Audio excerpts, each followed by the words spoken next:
एक फ्रांसीसी कहावत है, जिसकी पुष्ट पर तिनका होता है वो हमेशा आग से डरता है। हमारी आज की कहानी इसी कहावत पर मुश्तमिल है। आइए आज की खूबसूरत कहानी सुनते हैं। फरीदा एक छोटे से गांव में रहती थी और अपने हुनर से अपनी शनाख्त बनाना चाहती थी। वो शीशे की खूबसूरत अशिया बनाती और इन्हें शहर के बाजार में बेचती। जफर, जो गांव का सबसे अमीर चालाक शख्स था, इसे देखकर हमेशा हसद करता, क्योंकि फरीदा की मसनूआत हर बार इसकी चीजों से ज्यादा बिकती। एक दिन जफर ने फरीदा की दुकान को नुकसान पहुंचाने का मंसूबा बनाया।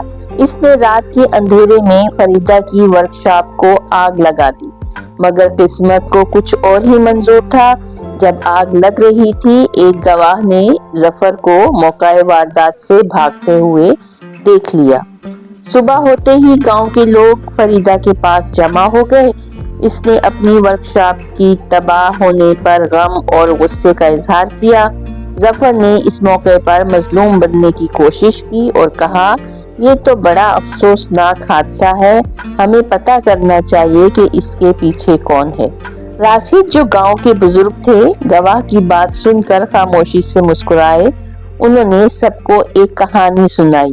फ्रांस में कहते हैं, जिसकी पुष्ट पर तिनका होता है वो हमेशा आग से डरता है, यानी जो गलती करता है वो हमेशा खौफ में रहता है।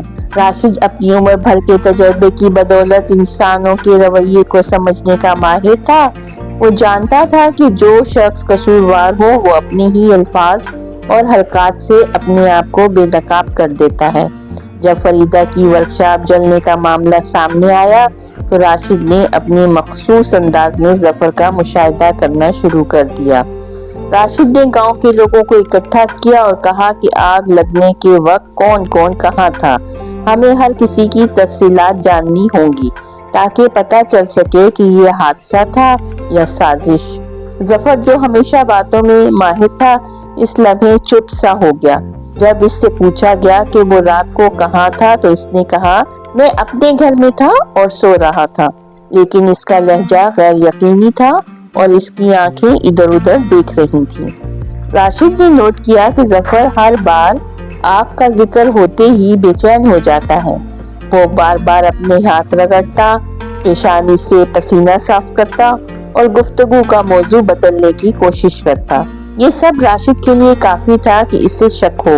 राशिद ने गवाह का जिक्र करते हुए कहा, एक शख्स ने किसी को रात के वक्त वर्कशॉप के करीब देखा है। जल्द ही वो यहाँ आकर अपना बयान देगा। ये सुनकर जफर का रंग बदल गया।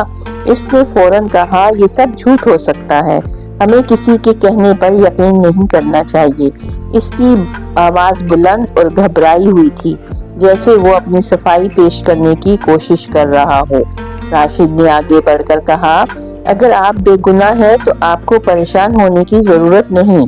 जफर ने जल्दबाजी में कहा, मैंने कुछ नहीं किया, मैं वहाँ मौजूद भी नहीं था। हालांकि किसी ने इस पर मौजूद होने का इल्जाम नहीं लगाया था। ये गैर जरूरी दिफा उसके जुर्म की निशानदेही कर रहा था।